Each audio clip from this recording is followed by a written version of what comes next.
ابھی لال حویلی پر سینکڑوں ایلیٹ کے لوگ اور فورسز جو ہیں لال حویلی کے اندر داخل ہو گئی ہیں.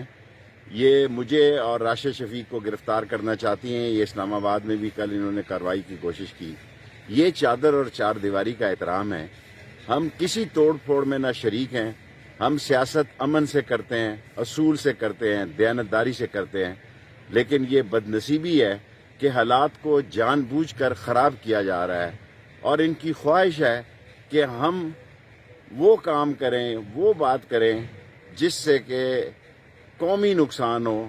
ہم مر جائیں گے، کبھی قومی نقصان نہیں کریں گے.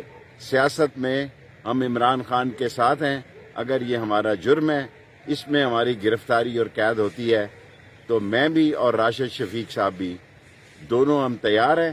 اور جو کچھ اس وقت لال حویلی میں یہ توڑ پھوڑ کر رہے ہیں، یہ سراسر زیادتی ہے، یہ سراسر غیر قانونی ہے، غیر آئینی ہے. صرف قوم کو بتانا چاہتے ہیں کہ ہمارا جرم یہ ہے کہ ہم کسی توڑ پھوڑ میں، کسی بھی غیر قانونی بات میں کبھی شریک نہیں ہوئے، لیکن اصولوں کی سیاست کی ہے اور اصول کے ساتھ کھڑے رہے ہیں اور کھڑے رہیں گے.